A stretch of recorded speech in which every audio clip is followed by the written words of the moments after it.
Alors, bienvenue à Météo Média. Cette semaine, soleil sur Montréal et beaucoup de vent à Chicago. Colin, pars pas! recommence au début. Ah non, trop tard, on est live. Beaucoup de vent à Chicago. Donc, si vous êtes un gardien de soccer et il y a un dégagement qui vient du 3/4 du terrain, reculez de 1 mètre, ça va peut-être vous sauver la vie. Oh. Qui sait? Hein? On médite là-dessus. Sur ce, top 10. C'est le début de la troisième demi. Podcast soccer ludique. Sur les ondes de choc.ca. Voici. Ben oui, la troisième demi, toujours avec moi, Colette Provencher, à la barre de cette émission complètement météo. Ben non, c'est votre hurluberlu préféré footballistique québécois, Mathieu Dasso, à la barre de cette émission. Et cette semaine, je suis accompagné d'une brochette de bel homme, comme d'habitude. Je suis avec Richard RDS. Bonjour messieurs, comment vous allez? Ça va. Louemba, son nom de famille, si jamais vous voulez le booker ou le dater. Et je suis aussi avec Pierre Dastou. Maman, j'ai perdu mon cerf-volant. Bon. Mais c'est dit, si jamais quelqu'un voit un cerf-volant pas loin de la ligne bleue. Ouais, il est bleu. Il est bleu. Bon, c'est ça. Fait que... Avez-vous des shout-outs, quelque chose à dire cette semaine? As-tu un shout-out, Pierre? Non, pas vraiment. J'ai tout. T'as eu tout? Moi, j'ai un shout-out, en fait. C'est, encore une fois, le groupe de mes amis, justement, Electric Fabrics. Yeah! Ouais, toujours, c'est la propagande que je fais. Là. Fabrics. Et ils vont faire une présentation le 29 mars au 164 Lounge. En fait, c'est l'ancien Buck à Saint-Jean-sur-Richelieu. C'était le bar où on allait pour faire des grosses soirées. Donc, acheter beau billets. Le Buck, c'était-tu une ancienne brasserie un peu sportive, cowboy-ish? Non. Parce que je recherche toujours le bar, c'est que j'ai pleuré en 2015. Il y avait le Lagavia juste en face. Il y avait le 6-6, il y avait le Flore. Mais ça, c'était à Saint-Jean. Là. Exactement. On a fait ma fête des 18 ans à Saint-Jean le 17 mars 2015. Ah oui? Et cette soirée-là, Montréal jouait contre Loyal UNC. Et Deli Duca a fait 2 buts. J'ai vu le résultat de 2-1 pour la qualification. Et j'ai pleuré. Quelle soirée merdique. Quelle soirée. C'était à Saint-Jean. Exactement. Moi, parce qu'on ressortait d'un match d'impro contre la caresse du cégep de Saint-Jean. Pourquoi je retiens ça, mais genre pas le nom des gens que je rencontre? Saint-Jean, c'est la place, man. Saint-Jean, c'est la place. Ben moi, ça va être... en ce moment, tu sais, il y a la US Open Cup, la Lamar Hunt Cup qui a lieu. Et mon commentaire de la semaine, ça va être le club amateur de NPSL nommé après une place de taco qui a battu les Timbers de Portland 2. Alors, je tiens juste... Comment ça s'appelle? El Farolito! Aussi, garde, c'est une équipe modeste de NPSL nommée après un restaurant de tacos. C'est sans rappeler qu'ils ont été fondés en 85. Ils ont gagné la US Open Cup en 93 et se sont rendus en quart de finale de la Champions League de la CONCACAF 94 en se faisant éliminer par le Club Deportivo de Mexico. Quand même, hein? Puis là, ils ont battu les Timbers de Portland 2 après que Harry Neville ait pogné un carton rouge. Oh là là. Et voilà, ensuite 2 buts back-à-back et c'est fini pour les Timbers de Portland 2. Il y a un ancien du CF Montréal qui joue pour cette équipe-là en plus. C'est qui? Kayson Ferdinand. Oh! Ouais, pour les Timbers de Portland 2. Donc, ouais, il est partant à chaque game, donc... Mais d'ailleurs, il a compté le but en 30e minute. Oh, en plus? Ah bon, ben oui. Je dis ça, mais j'étais comme, ah oui, c'est ça, K. Ferdinand. Tellement fier de nos... Fierté de nous notre autres. club. Mais encore plus fier de la cuisine mexicaine. Oui, allez manger des burritos. Manger des burritos, c'est fucking bon. Bon, on part-tu de vrai soccer à cette heure? Ça m'a donné faim soudainement. Non, c'est du vrai soccer. Moi, qu'un club affilié à un club de la MLS se fasse battre par une équipe qui a un nom de station de radio, je ne vis que pour ça. Hey, honnêtement. Ben oui, non, mais c'est l'équivalent qu'en genre de, je sais pas, championnat canadien, on se fait éliminer par genre Lavoto Laval. Ouais, mais c'est ça. Genre, je vais toujours prendre pour ces équipes-là. Pour Lavoto quand ils se Laval. rendent, tu sais, genre dans une compétition. Tu sais, la FA Cup, mettons, je vais toujours prendre pour le club de division 7. Des belles histoires. Ouais, moi, je trouve ça cool. Là. Ça vient chercher le cœur du public. Je suis d'accord avec toi, Pierre. Ouais, un peu comme Wrexham. Ben oui, mais moi, c'est ça. Là, je les suis pas mal de ce temps-là. Il n'y a pas un documentaire, si je me trompe pas, sur cette équipe-là. Ouais, effectivement. Sur, Prime. Oui. C'est sur Disney+, en fait. Ah, ok, exact. J'en avais déjà parlé, mais ouais, je l'écoute attentivement. Moi. Puis là, ben, Wrexham, ça va bien. Là. Il devrait être promu en Ligue 1. J'espère. Ligue 1. Il y a des aspirations dans ce club-là, mais dans tous les cas, moi, j'espère qu'il y a des clubs de ce style qui vont finir par aller loin parce que ça vient non seulement chercher du public, mais aussi créer une sorte d'appartenance à un club moindre que comparé à des grosses écuries comme Chelsea, Manchester City et j'en passe. Exact. Ben, les mêmes 6 qu'on voit depuis 20 ans. Ouais, c'est ça. Je vais juste aller checker TikTok, je pense qu'on n'a pas de son, en tout cas. Ah, ben, c'est pas grave. Des choses qui arrivent. Allez vous abonner pareil, malgré le... Ouais, puis on va sur YouTube après. On se rappelle la team, on tapote. Je m'arrive tellement. C'est excellent. Chaque fois, on a tout ça?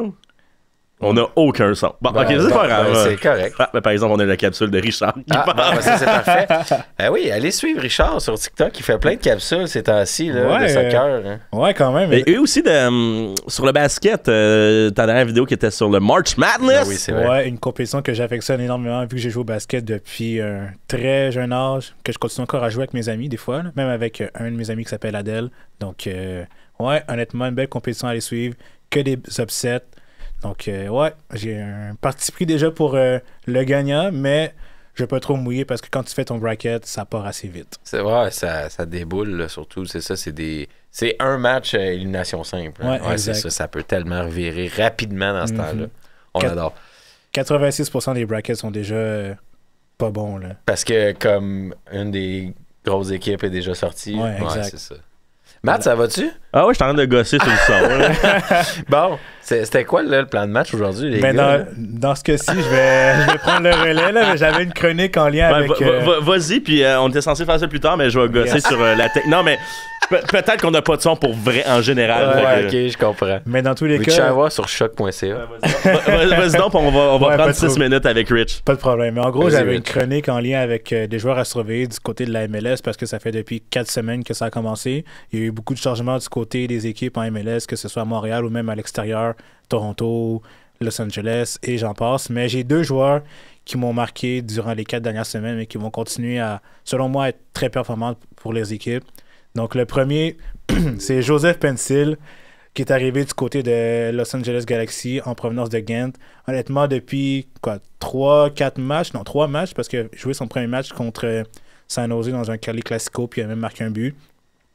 Pencil, pour moi, a été sensationnel du début jusqu'à la fin, dans le sens où quand tu le mets à droite, c'est sa position naturelle de 1, mais ce qu'il apporte, que ce soit au niveau offensif, très, très virulent, très, très vertical, aime dribbler, aime aller en 1 contre 1 avec ses défenseurs.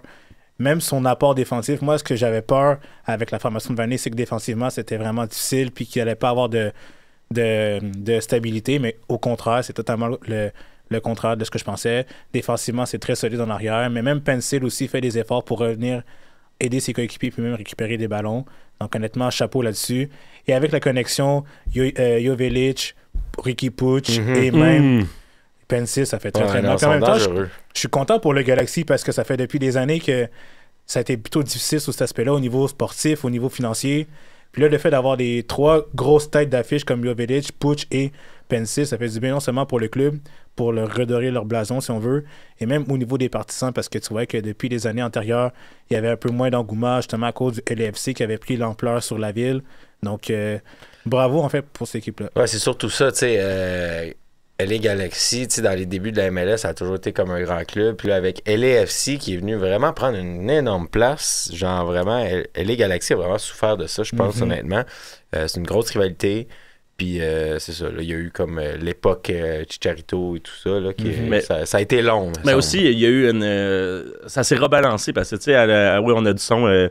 J'ai une jolie technicienne qui m'a contacté. Super. On la salue. On la salue. Non, mais tu sais, à l'époque, on avait Chivas USA qui était un peu, tu sais, le club qui avait 3-4 000 personnes qui allaient voir ça. Mais là, j'ai l'impression que comme il y a des fans qui ont vraiment trouvé leur niche avec LAFC. Puis il y a certaines personnes qui sont parties du Galaxy par défaut, mais il y a comme eu un rééquilibre du ballon. Que les deux marchés sont viables, les deux marchés sont forts. Ouais, puis ils sont pas dans la même région de la ville non plus. Là. Ils sont à 30 km de distance, je pense. C'est Carson pour le Galaxy, puis je pense que le LAFC, je pense dans la... Techniquement, ça devrait prendre 22 minutes, mais avec le trafic, c'est 3 heures. Ouais, mais Matt, tu sais, 30 km, ça a l'air rien de même sur l'autoroute, là, mais tu sais, genre, c'est bout à bout de l'île de Montréal, ça, là. Ouais, je veux dire, c'est grand, là. J'ai beaucoup de temps de l'eau, ça job, c'est 55 km. Ah, le ben... bout à bout. Non, mais mettons, en tout cas, tu sais, du cœur de l'île que je veux dire, en tout cas, de la vraie ville, je vais dire ça de même, sans vouloir avec ces personnes. Si on compare ça au Québec, ce serait exemple Pointe-Claire à, je sais pas, je veux dire Rosemont peut-être. J'ai aucune idée, là, mais dans tous les cas, aller voir les games du Galaxy, honnêtement, ça fait du bien de voir les fans être présents même durant les matchs qui sont un petit peu moins glamour, un peu comme la semaine dernière face à Saint-Louis. Ça a été pas mal explosif. Ils ont même gagné, si je me trompe pas, dans les dernières minutes de jeu.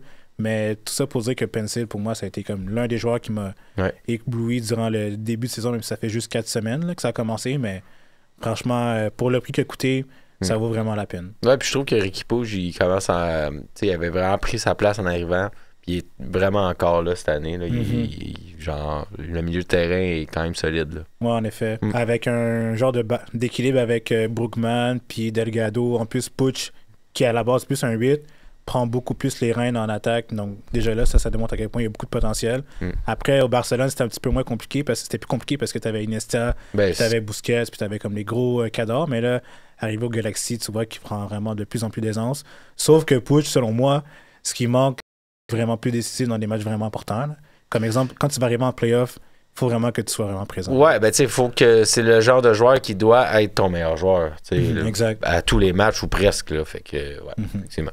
Le deuxième joueur que j'ai à nommer, c'est un ancien. C'est un gars qu'on a affronté il y a quelques semaines du côté du CF Montréal. C'est Petar Moussa. Là. Ouais, malgré le but un petit peu controversé en guillemets face au CF Montréal, qui n'était pas vraiment un but, on va pas se mentir. Moi, personnellement, j'aime ce genre d'attaquant. Il y en a eu plusieurs récemment, on en reparlera tantôt. Il y a des choses à dire. L'arbitrage cette année, comment ça va? Comment ça va, les arbitres? Y en a-tu qui nous écoutent? Ben oui, ils sont en grève, fait qu'on n'est pas liés avec les poireaux qu'on a en ce moment. Ben oui, ceux qui arbitrent le U15. Ben oui, mais ils pourraient m'appeler, j'ai mes licences de Soccer Québec. C'est vrai. Ça fait 10 ans que t'as pas arbitré. Ça fait bien plus que ça. Ça fait 15 ans que j'ai pas arbitré. Wow. On va taper tout de suite. J'avais 14-15 quand j'ai arbitré. Oui, t'y allais en scooter. Ouais. Comme tout le monde. Ouais, c'était fou. Mais ouais, tout ça pour dire que Petar Moussa, c'était le gars qui m'a ébloui. Si j'avais à faire une comparaison entre un joueur actuel, mais qui est passé en MLS, Adam Buxa, dans le sens où c'était un grand attaquant, solide, costaud, mais qui se repose pas juste sur ses qualités physiques, mais qui est bon balle au pied, qui est capable d'alimenter, capable de créer de l'espace non seulement pour ses coéquipiers, mais pour soi-même aussi. Buxa qui était du côté de la Nouvelle-Angleterre, si je ne m'abuse aussi. Ouais, je crois, il y a 2 ans? Ou l'année passée? Il était 3 ans. 3 ans? 3-4 ans peut-être. Ça passe tellement vite. Ouais, ça bouge, hein. Ça fait surtout New England qui il popait. Il était là dans le temps que justement New England était top contender. Là, ouais, mais justement, ça fait des années que New England pop à chaque année un attaquant, un right back, un goaler. Ils les vendent, après ça, ils rachètent à petit prix, ils développent ces 3 positions-là. C'est tellement vrai. Ça, ils sont en train de le refaire avec Derwan Jones aussi. Là, mais pas un gardien serbe de 23 ans que personne connaît, le boost à souhait. On revend ça 6 millions. Même affaire avec Buchanan, tu remplaces par Dylan Borrero ou même Thomas Chankalai qui est argentin. Là.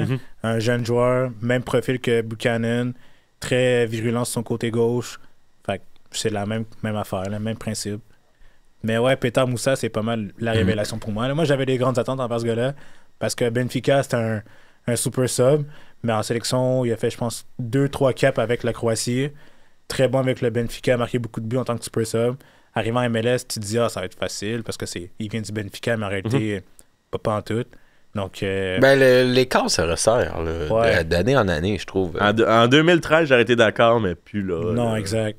Mais il y a du bon niveau au Portugal. Moi, je peux en parler. J'ai été voir le game. Là, fait que, ouais, c'est du bon niveau. Moi, je sais, mais je veux pas parler contre le Portugal. Je veux parler contre la MLS avant. Pour la MLS. Ben, tu sais, moi, c'est qu'on avait des Issei Nakajima Farhan qui n'auraient jamais dû jouer dans cette ligue-là. Tu sais, c'est pas pour rien qu'il a joué dans les 6 continents. Il s'est trouvé une équipe en Antarctique, tu sais. Je sais pas.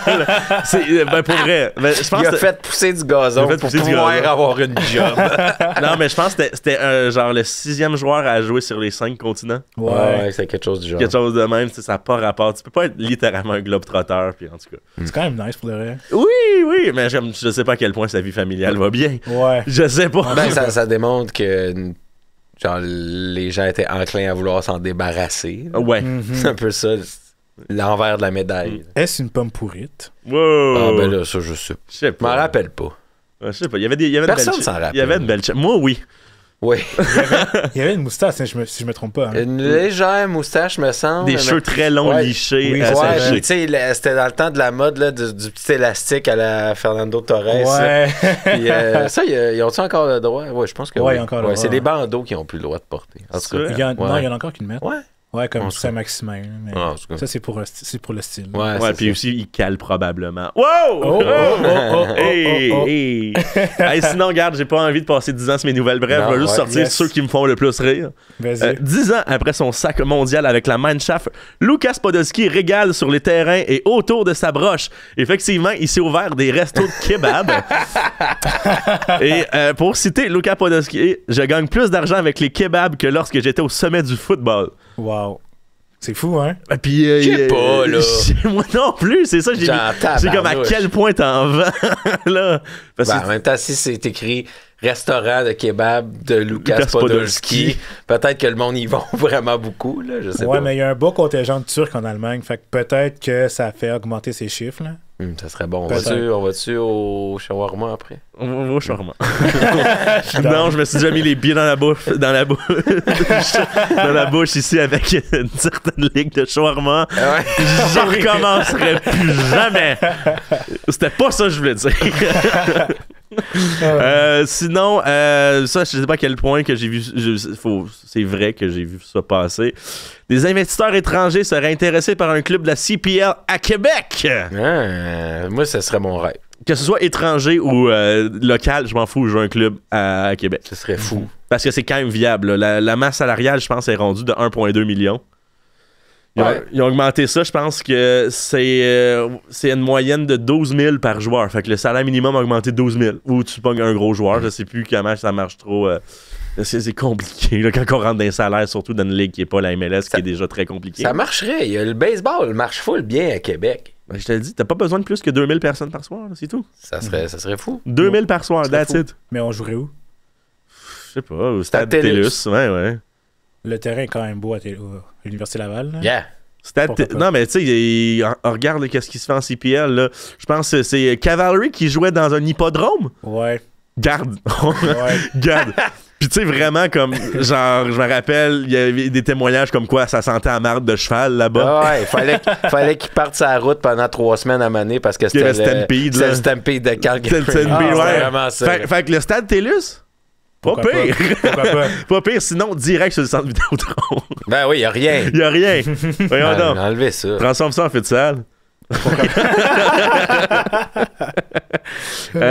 Sinon, on a parlé de la US Open Cup, mais sinon, en ce moment, c'est la CONCACAF Champions Cup. Ouais.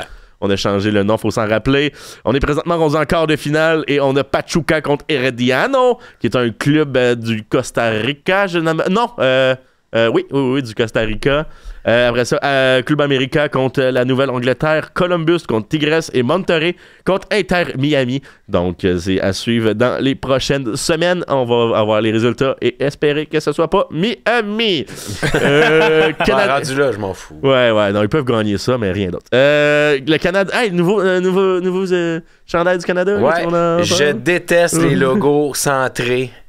Les logos en plein milieu, là, je déteste ça. Ouais, mais moi, Miami, qui est de même, là, avec centré avec le chiffre, le sponsor, puis le logo Nike, j'haïs tout ça. Mais le chandail blanc est très beau. Ouais, je suis d'accord avec toi. Le blanc est beau, mais aussi, je me dis, de plus en plus, on devrait peut-être changer le logo. Parce que c'est vrai que ça fait un peu association de soccer de Saint-Gédéon. Si t'as un ballon... un demi-ballon. Si t'as un ballon dans ton logo, ça fait très U8. Non, mais ça fait très association amateur. Ouais, ils ont volé le logo du Vaughan FC. Non, je pense que Pierre, c'est le contraire. Sinon, tiens, tant qu'à avoir parlé de la CanPL, quelque chose qui ferait garder l'œil ouvert.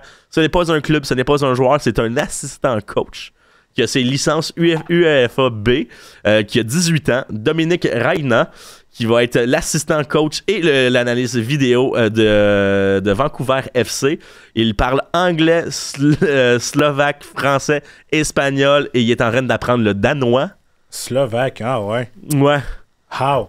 Je sais pas, puis il a 18 ans, il me fait chier. C'est quand même fou, là. À 18 ans, je faisais pas ça. Il est déjà, il coach en Ligue Pro déjà. Il était crack à Football Manager. Ben ouais, c'est ça. Fait que on a un possible Wonder Kid du côté des bancs. Fait que Ted Lasso Watch. Ce kid-là à Vancouver FC, il a pas de moustache, il a 18 ans. On a perdu en fin de semaine. Absolument. Mais Dieu. On a monté au Power Ranking. Un pour un bien, comme on dit. On a craqué le top 10. Et, tiens, le fils de Dwayne de Rosario, transféré au Defiance de Tacoma à partir de York United en CPL. Tacoma United, qui est la réserve MLS Next Pro des Sounders de Seattle. Et c'est à peu près ça. Ah, sinon, Wilfred Nancy en Angleterre. Ouais, ça What's up? Ça serait Southampton. Southampton, ouais, si jamais... il ne monte pas en première division l'année prochaine. Ça serait un sac pour l'entraîneur présent. Et Wilfred Nancy serait le prochain à la barre de ce club. C'est une promotion, là, pour l'expliquer, là, de passer de la MLS à C-Division 2 en Angleterre. Grosse promotion. Là. Ouais, juste pour être clair, parce que ça sonnait peu glamour, la manière tu l'as dit, Southampton, s'ils montent pas. Mais non, ils vont clairement monter, c'est sûr. Ouais, c'est ça. Ouais, d'ailleurs, pour ceux qui savent, mon amour pour Sunderland, ça va pas très bien. Non. Depuis qu'on a changé de coach, je pense qu'on est 1 victoire, 4 défaites, 1 nulle. Vous êtes classé combien? On était 6e au moment du sac de l'entraîneur. Là, si je ne m'abuse, on est 11e. C'est encore possible. C'est encore jouable. C'est encore jouable, mais comme, regarde, là, on va se concentrer sur développer. On a des beaux projets, genre Chris Rigg, 16 ans. Déjà 2 ans d'expérience. Vous avez le frère de Bellingham, Job. Job, moi, qui a de l'air d'un personnage default créé de même. Job Bellingham. Ouais. C'est pas un vrai nom, ça. Mais ouais, on a des beaux petits projets. Puis c'est Jack Clark aussi, ancien Tottenham, club que Richard aime beaucoup. Je pense que tu m'as dit que tu étais fan de Tottenham. C'est tellement pas vrai. Et sinon, pour terminer, ça serait fait dans les prochains jours. Mais Matteo Ciavoni et Alessandro Biello vont signer des contrats avec le CF Montréal. Matteo, il serait transféré de Bologne au CF Montréal et serait prêté du côté de la Forge FC en CPL. Et Biello resterait avec le CF Montréal. Fou, hein? Fait que c'est deux gars de 17-18 ans, ça? Une bonne chose qui passe en CPL, surtout pour Biello, si je me trompe. Non, Ciavoni, pardon. Ciavoni, hein. Ouais, c'est une bonne chose, surtout à Forge en plus, avec le coach, j'ai oublié son nom. Bobby Smirniotis. Merci beaucoup. Voilà. Un excellent formateur, notamment passé par des équipes en Ontario, avec Sigma, si je me trompe pas. Le Sigma United? Ouais, exact. Donc, qui a de l'air d'une frat house, Sigma. Oui, ça sonne un peu, là. Si je peux rajouter une dernière nouvelle brève, en fait, il y a eu le groupe du Canada qui est sorti pour les Electric Olympiques. Fabrics. Non, non, même pas. Ouais, pour les Olympiques, ouais. Oui, du côté c'est féminin, il y avait le Canada, la France, la Colombie et la Nouvelle-Zélande qui vont s'affronter pour les Jeux Olympiques. Énorme groupe. Possiblement le groupe de la mort, selon moi. Possiblement. Avec la coqueluche colombienne Linda Caicedo qui joue au Real Madrid, la France qui vont peut-être perdre leur coach Hervé Renard. C'est pas concrétisé, ça? Je sais pas si c'est officiel. Moi, j'ai vu comme quoi qu'il quittait. Ça reste à voir, là, mais j'imagine qu'il va y avoir un communiqué qui vont l'exprimer, mais ça va être un groupe assez J'ai relevé. effectivement vu des gens, tu sais, les gens sur Internet là, qui... dès qu'il y a quelqu'un qui se libère, sont comme on devrait aller le chercher. Puis j'avais vu quelqu'un qui avait dit Hervé Renard devrait prendre l'équipe canadienne. Genre des gars, j'étais comme c'est pas comme ça que ça fonctionne. Non. Il était en France avec les filles, genre c'est un méga downgrade de venir coacher l'équipe masculine canadienne, là, je pense. Ben, il a quand même bien fait avec l'Arabie Saoudite là, en battant l'Argentine, mais c'est sûr que quand tu passes de la France, qui est un excellent pays de foot... Je pense qu'il va chercher un autre job avant de venir. Il va chercher bien plus. En tout cas, sinon, on l'a dit, les gens ne réalisent pas à quel point on est bas dans la hiérarchie. Sinon, on l'a dit, il était en Arabie Saoudite. Pas mal sûr qu'il avait un beau paycheck. Là. Il peut se permettre des vacances. Oui, il n'est pas obligé de sauter sa première job. Il peut attendre que la fin de la saison, il y a sûrement des postes en Ligue 1 qui vont capoter. Se trouver un beau poste, mettons, je sais pas, à Monaco, à Marseille, qui va sûrement avoir un 9e coach en 4 mois. Marseille. Non, mais tu sais, il est pas obligé de sauter sur le premier poste disponible. Puis je suis sûr qu'il peut se trouver une belle qualité de vie puis rester en France. Tout ça pour dire que je pense effectivement, si c'est pas fait, il y a des grosses rumeurs. Ouais. Bon. Le match. C'est là. C'est là. Je remettrai la tourne de Météo Média. Ah ouais, donc. Je l'ai fermé. Bon, laisse faire, c'est pas grave. Laisse faire, oui. Ouais, c'était quelque chose, hein? Pour vrai. Frustration totale. Il y en a. Regarde, on va faire la petite histoire. 4-3 Chicago. Carton rouge de Raheem Edwards à la 76e. Ça sera pas long. 74. Caroline, c'est que j'ai des... Ok, c'est ça, c'est à la 82e. Okay. Sinon, on avait des pénalties à la 7e, 12e minute de Mathias Coccaro qui a concrétisé faire 2-0. Après ça, un but à la... Ça, c'est 56e minute. Ça, là, 56e minute de la première demi. C'est ça, non. Ça, c'était ridicule, honnêtement. Ça, on en reparlera du temps additionnel tantôt. Après ça, c'est ça. Là, tout en est découlé. Yankov a fait un but. Oh, 3-1, tout allait bien. Carton rouge de Raheem Edwards. Penalty concrétisé de Gutiérrez. Après ça, il y a Hugo... comment on dit ça? Kuipers, merci gros beaucoup. But, ça-là, il était beau. À la 95e minute, qui était offside, on va le dire. Le but de Kuipers? Non, je pense pas que c'est lui qui était offside. Moi, je pense pas. C'est le premier but. Le premier, mais oui. Mais un but très Colette Provencher à la 99e minute. Oh, mon Dieu. La ville des vents fait des ravages, même sur le terrain. Kenan Acosta, 99e minute. Un dégagement d'un peu derrière la ligne médiane du terrain, qui, après ça, on revoit la trajectoire avec le vent et c'est... Ah, le ballon prend de la vitesse dans les airs. Ouais, ça n'a aucun rapport. Ça n'a aucun rapport. On dirait que c'est Patrick Mahomes qui avait lancé ça. Là. Ouais. Ça n'avait aucun rapport. Et Jonathan Sirois, un peu trop d'avance. Il a été un peu surpris, comme tout le monde. Là. Personne ne peut prédire ça. Touche au ballon, mais c'est trop peu, trop tard. Ça tombe derrière son filet. 4-3. Montréal échappe 3 et 1 point à l'extérieur. On l'avait dit la semaine passée que ça allait être un match piège. Et comme de fait, c'en était un. Ouais, tu sais, premièrement, c'est ça. Le premier but, je pense franchement qu'il y avait hors-jeu. Il n'y a rien à dire. Il y avait la moitié de son corps qui dépassait. En plus, ils ont vérifié aux vidéos à la VAR. Puis ils reviennent pas sur le but. J'ai pas compris. Par exemple, son bras, en plus, qui est beaucoup plus devant. Même la moitié de son torse aussi, là, il est largement hors-jeu. Il était offside. Le seul bon but, c'est celui d'Acosta. Je vais leur dire. Kuipers aussi, je pense. Kuipers, on peut jouer avec. On peut tweaker avec ça. On peut tweaker avec ça. Il était un peu d'avance. Je vais le dire. Il était un peu d'avance, mais comme. Si tu vas pas à VAR, tu peux pas le voir. Ouais, je sais pas. Puis si t'es un arbitre de ligne, on est tous humains. C'est correct. Comme si les arbitres à VAR sont en grève aussi puis ils n'ont pas fait leur job. C'est ça qui arrive, puis ça fait de la frustration sur les gens. Mais comme les trois premiers buts sont pas bons. Parce que rien de moins. Il n'y a pas de pénalty là-dessus. Carton rouge, ok, va à VAR. Mais moi, je l'ai même pas compris, ce carton rouge. Il a donné un coup de coude dans le chest.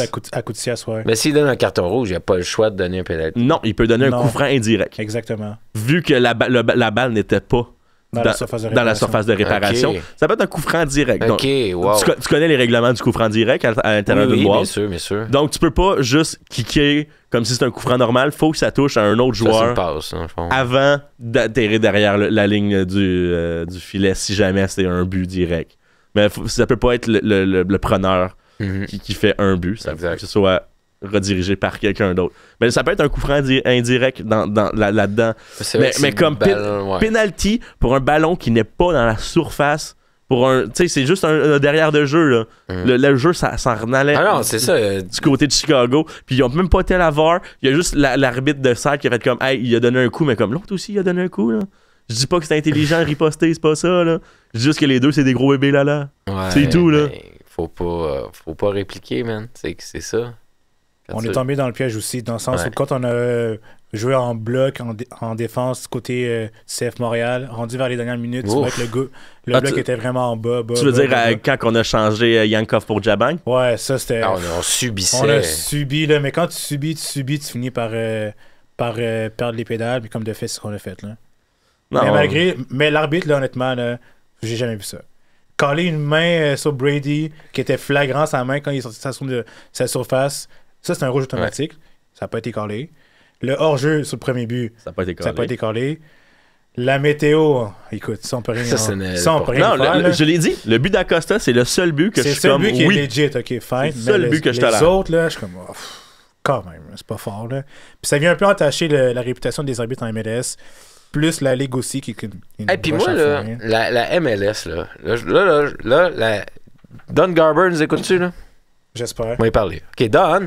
Là, Don? la MLS, la MLS, je sais pas combien de fois j'ai vu qu'ils ont partagé ce but-là, comme si c'était le but de l'année. Ah non, ça c'est abusé. Là. Je suis genre... C'est gênant. C'est gênant pour vous autres, gars. Dude! Genre, c'est une erreur. Genre, Joe Sirois, là, genre, une fois sur 1000, ce but-là rentre. Mm-hmm.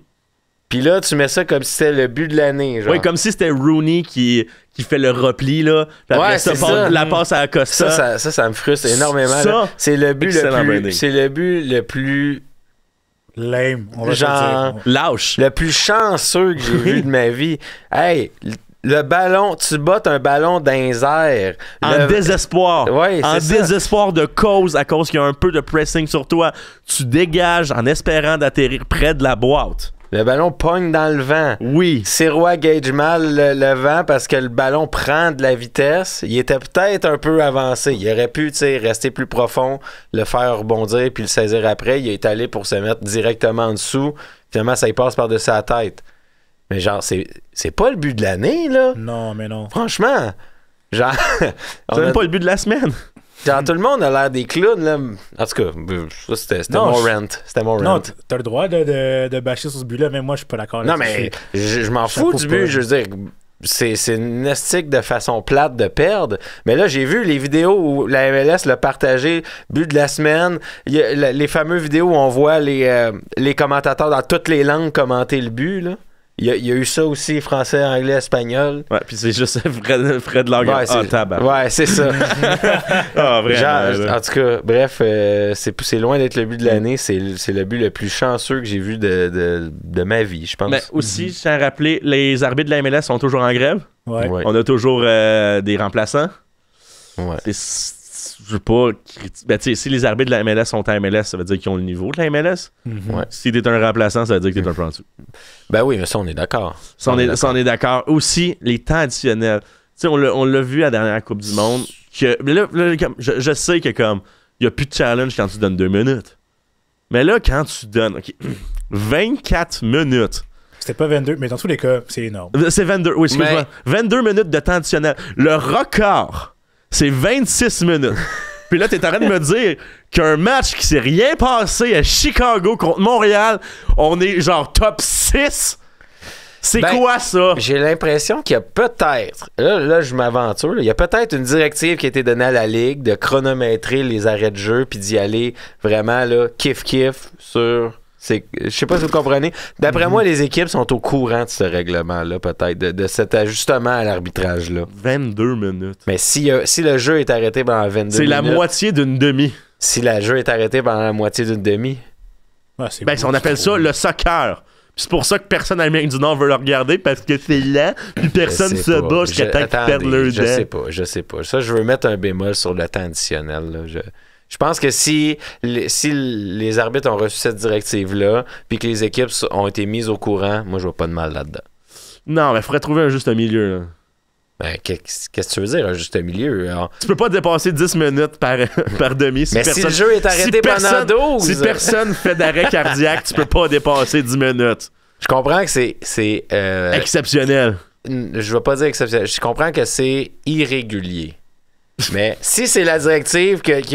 Puis j'insiste, si les équipes sont au courant que c'est ça la directive pour la nouvelle saison, parce que c'est arrivé du jour au lendemain là, de saison. L'année passée, c'était pas ça. Cette année, c'est ça. Ouais, cette année, t'as pas entendu ce que Courtois disait concernant le temps additionnel, l'arbitre qui était un petit peu... Ouais, non, ben laissé aller. Moi, je suis oui, non, mais je suis d'accord avec ce qu'il dit. Là, je suis juste pointu sur le temps additionnel. OK. Moi, ça me dérange pas. Ah, moi, ça m'a tellement irrité, là. Au total, 22 minutes pour si peu, comme tu l'as dit, Mathieu. Oui, c'est vrai. C'est passé rien. Il s'est rien passé. Il s'est passé rien. Il n'y a pas de blessés. Exact. Il n'y a pas eu vraiment, tu sais... Non, je suis d'accord. Regarde, on va aller revoir les phases arrêtées. Il y a eu combien d'offside? Non, regarde, on est là. On va y aller voir. Bon. OK. Nous autres, eux autres, ils ont 14 fautes, nous 17. 3 cartons contre 2 en leur faveur. 5 hors-jeu pour eux autres, 1 pour nous autres. 9 corners pour eux autres, 1 pour nous autres. Ouais. Ça, c'est toute la game. Mm-hmm. C'est rien, là. Non, je suis d'accord. Rien. Je suis d'accord. C'est juste que, comme moi non plus, ça me dérange pas qu'on pourrait y aller à 22 minutes. Mais j'étais comme, ça me semble très gonflé pour le si peu qu'on a eu dans ce match-là. Mm-hmm. Ouais. Comme c'est pas un match plate, rien. Juste que, comme, le jeu découlait bien, c'est tout. Ouais. Mais j'ai quand même, moi, des trucs à dire par rapport, tu sais, au-delà de l'arbitrage, tout, le CF Montréal a échappé un peu la game. Ah non, on s'est tiré dans le pied. Mm-hmm. Je veux dire, tu peux pas mener par 2 buts à 2 reprises, tu sais, 2-0 et 3-1, puis perdre le match. Mais le premier but, on s'entend que c'était vraiment un hors-jeu. Là, ça, c'est pas de la faute du CF Montréal. Oui. Après, le reste, c'est juste peut-être un manque de concentration de la part des gars. Il y a eu un point positif que j'ai retenu dans ce match-là, ça a été les changements. Dans le sens où Martinez et Yankov amenaient beaucoup plus de vivacité dans le jeu. Bon. Quelle belle combinaison. Justement, ça part de quoi? Ça part d'une touche. Puis rappelez-vous, en pré-saison, Laurent Courtois pratiquait les touches justement pour amener ce genre de choses. Je me rappelle très bien du vidéo de lui qui crie sur le sideline. Justement pour les touches. Puis au total, j'ai compté le nombre de touches que chaque joueur a fait. 4 touches. Y compris le but. That's it. Fait que c'est Lasseter qui... Lasseter fait la touche. Ouais. Piet touche, donc ça fait une touche. À Martinez. Non, à Yankov qui se met un écran devant le défenseur. Pénètre la boîte. Là, il passe à Martinez, ça fait 2. Martinez fait la talonnade, ça fait 3. Yankov finit en une touche. Boum, 4. C'est ça. Donc ouais, ça c'est parfait. C'est exactement ce qu'on demande. Non, c'est un beau set piece. C'est rapide. C'est rapide, c'est un jeu rapide. Yankov a été très bon, je suis d'accord. Martinez aussi. Beaucoup de monde qui a été bon. Coccaro, c'est-tu notre meilleur tireur de penalty? Non. Ben, il a déjà fait sa carrière en Argentine avec Huracan, mais sinon... parce que son premier but, c'était un très mauvais penalty. Là, non, mais des chanceux que ça pénètre. Le deuxième était plus réfléchi, il a ouvert les hanches, puis le gardien a sauté. Mettons qu'on se ramasse dans un match, 67e minute, Coccaro et Martinez sont là. Moi, je prends Martinez all the way. Ben, c'est ça mon problème, moi aussi. Moi aussi, mais comme si Martinez n'est pas là, c'est notre numéro 2, assurément. Mais j'ai aimé beaucoup sa combativité dans ce match-là. Oui. Qu'il se vu qu'on est au Québec, comparaison hockey, un petit Brad Marchand. Une petite peste. C'est une petite peste que oui, taillis. c'est vraiment ça. Ben, c'est classique uruguayen. Là, on en parlait. Le sang chaud de l'Amérique du Sud. On aime quand c'est dans notre équipe et on déteste quand c'est ailleurs. Absolument. Comme Brad Marchand. Mais non, mais c'est ça, les deux pénaltys, là, surtout le premier. le premier il pousse le ballon pour que l'autre lui kick les jambes. Ben, hey, t'as pas le droit. Si tu fais un tacle, faut que tu prennes le ballon. Faut que tu prennes le ballon. Même s'il bouge à la dernière seconde. Mais je me rappelle pas quel dernier joueur était chaud de même. Je pense que c'est genre Felipe Martins dans ses belles années. Ben moi je trouve que Nacho Piatti il en avait de ça dans le nez aussi. Moi j'ai encore mieux. Bernardello. Hernan? Ouais, un petit bulldog, venait un petit peu picosser les joueurs. Ça fait Taider aussi, il y en avait un peu de ça dans le nez. Oui, puis il voulait les prendre, les pénaltys. Oui. Ouais, il les mettait en haut. C'est ce qu'il fallait pas faire. Il y en a, on a une couple de détestables, je pense. Ouais. Est-ce que vous avez des joueurs du joueur du match ou... Je vais y aller avec Coccaro parce que c'est lui qui a été chercher les 2 fautes. Ça, c'est ces 2 buts-là. Sinon, ça finit 4-2 ce match-là. Puis, ou on s'est dominé 4-0, puis on n'a jamais la suite. Puis c'est vraiment ça qui a allumé le match. C'est les 2 premiers pénaltys. Moi, je sais qu'il n'a pas joué beaucoup, mais je vais la donner à Dominique Yankov, je pense. Ouais, par défaut, à cause qu'il fallait être plus défensif pour essayer de protéger le château. Hein. Ouais, mais c'est ça. Puis c'est peut-être ça aussi qui a nuit, en fait, au CF Montréal. Ils ont peut-être essayé trop de stationner l'autobus. On jouait plus notre game. C'est ça. On jouait leur game. En fait, on subissait leur game. Il y avait le vent d'en face, mais genre littéralement et figurativement aussi. Pour citer Martin Saint-Louis, il faut que tu joues ta game dans la game. Non, moi, je vais dire Dominique Yankov. Autre que son but, j'ai trouvé que dès qu'il est rentré, il a fait une différence. Puis juste pour venir faire du pouce là-dessus, perso, Yankov, c'était un très bon joueur. Puis je pense que je l'aurais changé même avant la deuxième mi-temps pour Bryce Duke, parce que Duke, à un moment donné, ça devenait un petit peu chancelant. Les prises de décision étaient un petit peu plus lentes que comparé à Yankov. Tu trouvais que c'était beaucoup plus rapide dans son jeu, arrivait à trouver les espaces justement. Et c'est ce qu'on attendait d'un numéro 10. Puis je pense que Yankov remplit parfaitement la tâche. Mais je néglige pas le fait que Bryce Duke est mauvais. Loin de là, il est excellent. Mais à une certaine force de jeu, je trouvais que Duke perdait un peu de rythme lorsque c'était en accéléré le jeu. Il est excellent, mais c'est-tu vraiment la disposition pour lui qu'on a en ce moment? Je le sais pas. Je pense pas, moi non plus. Parce que, mettons, s'il faut choisir le pire joueur depuis le début de l'année, suivant ce qu'on attend d'eux autres, là, je vais sûrement dire Duke, moi. Je comprends. Lui qui répond le moins aux attentes. Ouais, exactement. Ouais. Selon... Parce que sinon, c'est facile de répondre. Whatever qui a joué 3 minutes. Là. Non. Victor Wanyama, mais il a joué 3 minutes. Non. D'ailleurs, faudrait le vendre. Là. Ben, écoute, là, le mercato le magasin est fermé. C'est le fun de l'avoir sur le banc, mais je suis comme... Non, mais regarde c'est con que 35% de notre masse salariale aille jouer 4 minutes cette année. C'est con, mais aussi, il faut réaliser que Wanyama, il est là à tous les jours. Il est là dans les pratiques. Oui, c'est un modèle, Fait que c'est ça. Fait que ça peut être son rôle. Peut-être que cet été, il partira. Peut-être pas. C'est juste que on pourrait tellement faire d'autres choses avec 2,25 millions, là. Tu pourrais te renforcer en défense, comme tu pourrais te renforcer en attaque. On pourrait avoir 2 Coccaro. On en aurait 3 au total. Non, mais je dis juste que Coccaro est payé 1,1 million, c'est tout. Hein. Non, mais oui. Non, mais je suis d'accord, mais c'est rendu là, utilisons-le pour ce qu'il peut apporter à l'équipe.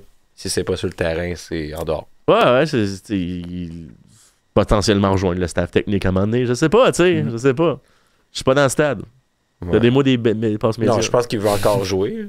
Ben, je pense que c'est le but aussi, mais comme en ce moment, Piet, c'est un peu le cœur et l'âme. Oui, non, mais je pense effectivement qu'il n'a plus sa place au CF Montréal. Pas à ce salaire-là, en tout cas. Là. Non. Puis si on coupe de moitié, il ne voudra pas rester. Fait c'est ça. Fait qu'il va aller faire à peu près la même affaire, mais en Turquie. Puis ça va être ça. Puis Piet, ça, c'était mon joueur du match. Ouais, moi aussi, j'ai hésité, honnêtement. Piet, très solide. Par contre, Saliba, ça a été plus compliqué. Là. Je sais qu'on n'a pas parlé de Saliba, mais c'est normal parce qu'il n'a pas beaucoup joué. Mais ça a été très difficile, notamment sur ses prises de décision. Mais en même temps, je lui laisse le bénéfice du doute parce qu'il n'a pas beaucoup joué. Donc, ouais. C'est ça. Puis là, c'est une semaine de congé. Ouais, exact. Bye week pour nous autres, semaine internationale. On fait quoi la semaine prochaine? on joue contre DC United. DC. Oui, pas samedi prochain, mais l'autre. Exactement. C'est prenable, ça, non? Ben, j'espère. Mais un peu à l'image du match de Chicago, là, ça peut être un match piège. Exactement. Il faut pas... Benteke commence à être vieux, mais il faut pas sous-estimer. Je regarde, 7 points en 4 matchs, c'est très bon. C'est juste c'est le premier match qu'on échappe. C'est peut-être un match à oublier. Les autres, c'était toutes des bonnes performances. Fait que ça va, on est sur la route, c'est des choses qui arrivent. Hein. Attention à Gabriel Pirani, un autre petit Brésilien que j'affectionne beaucoup du côté du DC United, jeune joueur désigné, très très solide actuellement. Et attention à Aaron Herrera. C'est vrai. Mais c'est vrai. Quelqu'un qui joue contre son ancien club, ça peut être une motivation. C'est vrai. Sinon, du côté de... Moi, j'aime bien Canhouse. J'aime bien Steve Birnbaum. Ça reste le fun d'avoir ça dans notre défense. De l'expérience. Un vrai général. Ouais. Mais Waterman fait la job, honnêtement. Fait la job, mais il faut qu'il prenne en maturité un peu plus. Mais c'est bon. C'était la 3e demi, notre 82e. On se revoit dans 18 semaines pour finir le show et ne plus jamais le faire. Ben non. Bonne Abonnez-vous. Semaine. Ciao. Salut. Top 10. Top 10.